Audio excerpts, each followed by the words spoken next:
Hey folks, welcome back to the next Let's Play of the Outer Worlds. We are at Jello and Tally alert level 0. Jello's asleep and Tally's in the hallway kind of hanging out by the curtain. She does that sometimes. So we're in my officer's quarters, my captain's quarters. Let's get some sleep before we do anything. Oh, it is like Fallout. Just get some sleep. Wonder what if it removes effects or what it does. I'm honestly not sure. But let us look at my terminal. Messages for Alex Hawthorne. Hawthorne's unread messages. From you, Bedford. From Udom Wingman's Wingman Bedford to Alex Wingman Hawthorne, thank you. Oh, I forgot to mention my previous message. Silly me. I'm mailing you a copy of my favorite serial, The Space Adventures of Singularity Steel. It's about a dashing space pirate with a heart of, well, steel. It's not exactly border-proof, so don't you go showing it around at your spacer buddies. I hope it'll amuse you while you're out adventuring. Any similarities to certain someone are entirely intentional. Udom. Right. Back to Udom's logs. Log entry 1 titled Shrink Ray. Captain's note. Shrink Ray. Note to self, remember this later. Know better. Ada, remind me weekly to check this log until I tell you to stop. Yes, I mean continually. No, Ada, not if I'm dead. Why would you even ask me that? Back to my point. I saw in actuality, with my own two eyes, a sublimely powerful weapon in Wells' lab, just sitting there for the taking. If the gray hair were to look away or forget about it, maybe, or if I'd asked a smidgen more nicely. He called it a shrink ray, but wouldn't let me test that claim after I lost my temper. Said he was inspired to create the thing by the achievements of other scientists who dared push the boundaries of human knowledge and decency laws. I had heard rumors of fantastic weapons like this one, weapons that push the boundaries of the mind and the science's cutting edge. But I figured they're just stories, to be honest. Laying eyes on Wells' shrink ray firsthand is enough to make a fellow wonder if there's more to the rumors. More to be had. Log entry 2 titled Hammer Power. Captain's note 3 Black Market leads. Wait a minute. Oh, I must have hit 3. That's annoying. Why won't Wells just give the shrink ray to me? Blast him to the depths of the labyrinth on Tartarus and back. Like the records show, I did apologize for shouting him down 5 times. But the architect be damned is just sitting there neglected, gathering dust. I should have commandeered it and thanked him without asking permission, or breaking expensive equipment when he said it wasn't ready yet, and that even if it were, he couldn't entrust it to someone like me. What does that even mean, I ask? That I'm not trustworthy enough? That I'd use it to wipe out the good, hard-working folks of the colony like some sort of moralist psycho? I'll admit to maintaining some questionable associations, but I follow a strict code of myself and mine. What's not to respect in that? Exactly. Now I have to wait until Wells forgets or thinks he's misplaced it. In the meanwhile, I've been tracking down additional rumors pertaining to others of these science weapons throughout Halcyon. If gossip holds true, my next step will be to check with the black market merchants on the Groundbreaker and in Fallbrook. Alright, now we're going to get the hammer power. Hammer power. The last time I got sloshed, I was imbibing the last hope on the Groundbreaker. Look, Udom was really free with the drinks. He seems like an okay fellow. I shamelessly but subtly eavesdropped on 2 Mardettes yammering on about a mad scientist some years back who claimed he'd made a huge discovery that would change the fate of the colony. Like none of us have heard that one before. But here's the good part. The Mardette said the mad scientist kept yelling about the hammer's power or something similar. A strange weapon with a special power created by a crazy lab coat? Sure fits the bill. It could be another one of the weapons that inspires Wells. Alright, so we're leaving... Oh wait, was there anything else I should look at? Hold on. Nope, that was it. Alrighty. Alright, let's go explore the rest of the place. This is my ship now, and I actually now have access to rooms, which is kind of cool. Oh, well, hello. Why do we have a auto-mechanical? First of all, I'll take those, thank you. There's no response from the auto-mechanical unit. A serial number etched in its chassis includes the letter SAM. Leave it alone. We'll have to ask Ada about that, though. Yeah, we're going to take all this stuff, because you know what? It's on my ship, it belongs to me. Examine. Modern steel wrench new book, heavily dog-eared doodles on the margins. Light ammo everywhere. Full modified tools with unique mechanical usage. Digging around in here would be an easy way to lose a finger to a saw tip. Oh, is this Pavardi's headquarters? That makes sense. Oh, that's got to be her dad. A stern older man with warm eyes, photo Pavarti's father. Oh no, Tally's coming up here. She might be trying to climb up on me now. My daughter's going to kill me. Doctrinal Studies 539. Of Equity and Equation. These textbooks have been out of print for almost half a century. The margins are filled with scribbled notes and many passages have been underlined. Some passages have come loose, the glue now yellowed and cracked along the spines. Nope, she's just walking across me to get to her little thing that sits over top me. Examine. Nope, saw that one. Examine. Journal of Maximilian de Soto, Volume 1. Scribblings in these journal pages are utterly illegible to anyone except Vicar Maximilian de Soto. Oh, yeah, banned literature, I don't care. Smells suspiciously like iceberg-aged whiskey. That's awesome. All right, Vicar Max, how you doing? As always, I am at your disposal. Anything you'd like to discuss? I'd like to know something about the I'm flying with. What's your story? Nothing too out of the ordinary. Just your run-of-the-mill vicar with a violently enthusiastic disposition. Violently enthusiastic disposition? That's what my parents called it. I grew up in a pit of a town much like Edgewater. I was destined to be a laborer like my parents, but I was infected early with a need to solve the equation. My passion didn't sit well with them. Why were you so passionate about it? My parents, ironically. They internalized the precepts of scientism like no one I've ever known.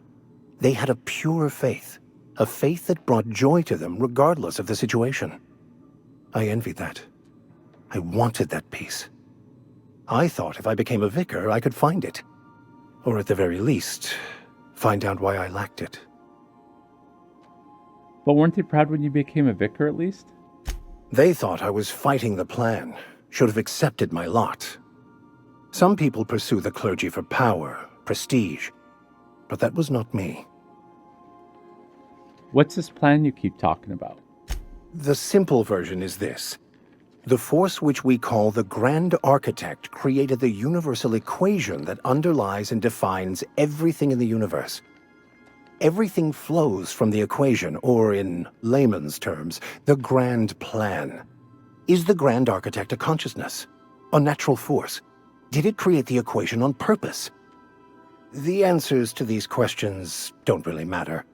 The equation, the plan, is all that matters. Contentment is found by accepting one's role in the plan. If you can't help but follow the plan, then everything you do is part of it, right? The plan is not one rigid path. There are a variety of multitudes contained within it. Our paths have variance, but we'll end up adhering to it whether we like it or not. Some choices make the path smoother, some rougher. You can even go outside the lines, but the further outside you go, it's like an unbreakable elastic band. It will only stretch so far before it snaps back. The further it is stretched, the more violent the eventual correction. Well, that's an interesting thing. Seems quite trusty to just sign on without knowing anything about me. I have run headlong into too many walls in my pursuit of the truth. This book is my last hope, and you were my only hope of getting it translated. Makes sense. What about you? What's your story? I was a colonist on the Hope. A scientist named Wells saved me. And how did he do that? He stole my body from the Hope at the edge of the colony and thawed me out. Well, you do seem different than every other colonist. Let's pretend for the moment I believe you. What are you going to do now? I'm helping him recover more of the chemicals he needs to save the rest of the colonists. That seems a dangerous proposition. Why risk your life now that it's been returned to you? Because I'm altruistic. My friends were on the Hope just because it's the right thing to do. I had family on the Hope just because it's the right thing to do. A commendable attitude. I wanted to ask you about that book. Does it have something to do with your religion? Bakonu, the author, had some interesting theories about man's perception of reality that I thought could be applied to our attempts to decipher the plan. Unfortunately, he was also one of the founders of the Philosophist School of Thought, so the book is banned in this colony. What is philosophist? Philosophism's a false religion that stands in contradiction to almost everything we know to be true. They believe all is chaos, in stark contrast to OSI's belief in the plan. But most of the philosophist perversion of Bakonu's thoughts came more than a century after his death. A vicar searching for banned books sets a bad example. Any ideas where we can find someone who speaks French in this colony? I've been thinking on that. There's a former infamous philosopher scholar who fled Terra 2 some years ago. He's an expert on Bakonu.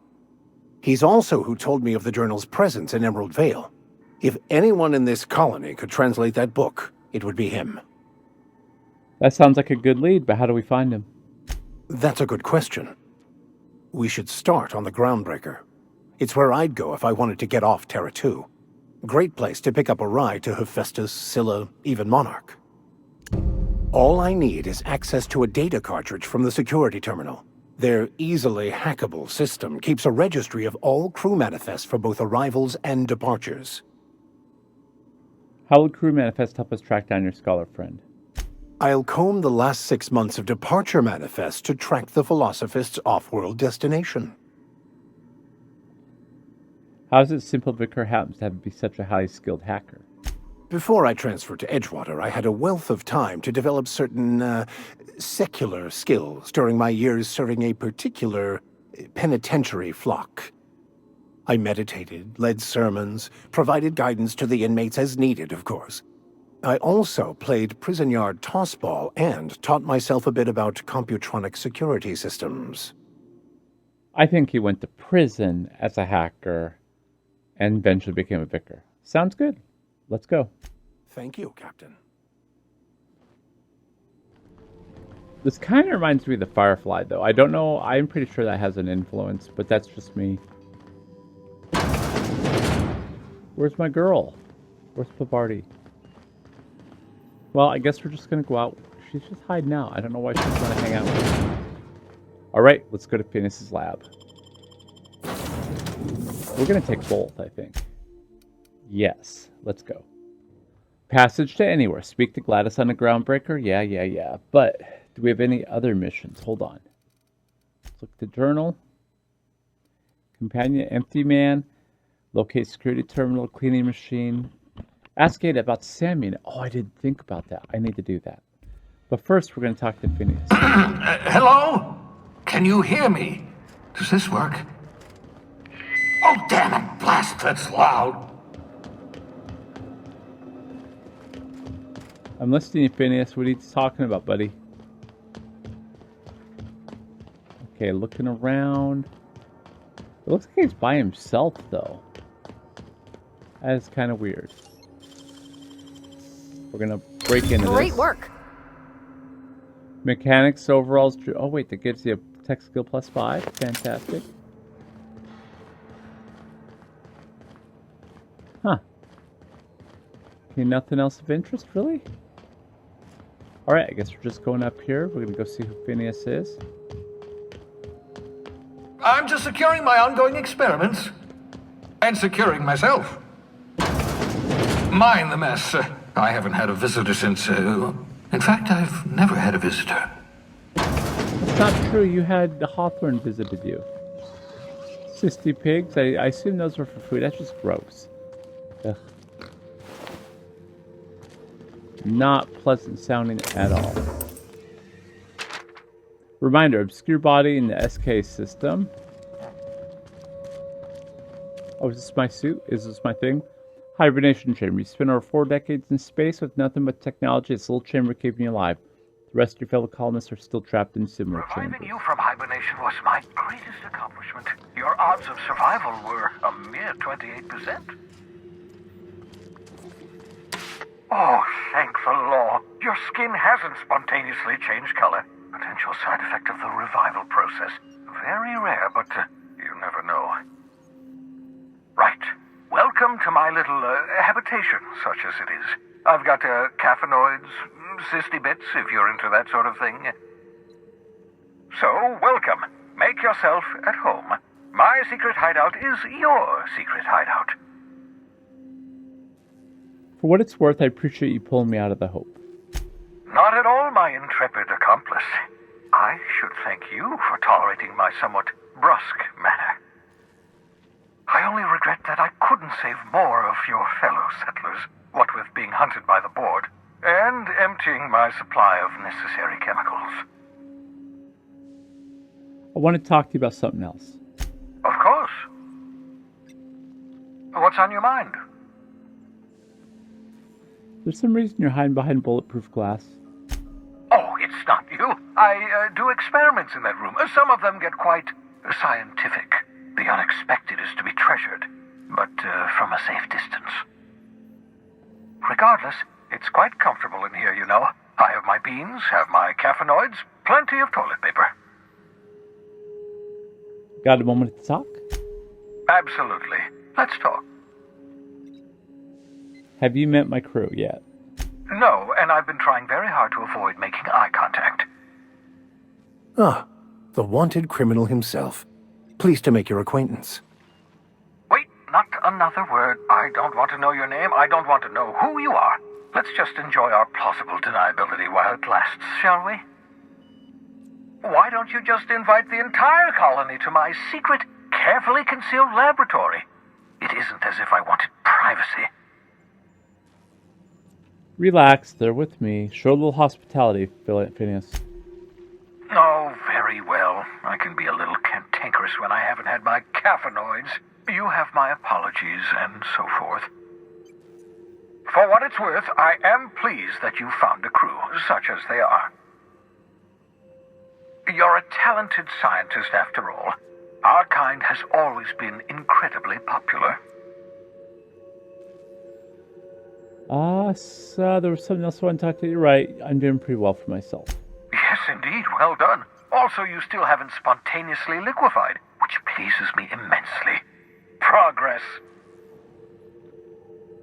There was something else I wanted to talk to you about. We're What's go on your through mind? This. Nope, I guess not. All right, what else could we take? Oh, hey, there we go. Shrink Ray, Science Weapons. Science Weapons are unique weapons that have strange power effects. Science Weapons damage, strength, or effects. Both increases your science skills increase. Aha! I see you found my portable molecular compression device, better known as a shrink ray. Find a target, point, shoot. Your target will shrink down into a manageable size, whereupon you may commence beating them to a pulp. Feel free to try it on a marauder sometime. I'm kind of nervous about doing that. Mop up melted pig. Oh, whatever. We're just going to take everything else, because you know what? That's who I am. Let's see. Communications terminal. Hack. Password. Ooh. Welcome, Venus Wells. H. Blythe. I worked out. I explained details there, but difficult to reproduce. Need your help. All necessary materials should be present in Halcyon, but locations elude me. Dumped a new associate dirt side territory near Edgewater. They have a stake in my purpose, but trust in them was only about 23.7 at present. They're recovering a ship. Should be along any time. Just need to know where to send them. Let me know when you get this. I guess that's it. Oh, I always do that. Every time. Every time. That's my communications terminal. Yes, it is. Phineas. Okay. That looks like that's all there is here for right now. We'll probably be back.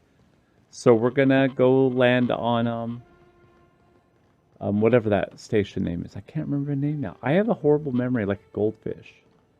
Like a goldfish. It's probably the ADHD. But we're gonna get over here and head out. I like that. Oh, we gotta talk to Ada too about Sam. All right, let's go.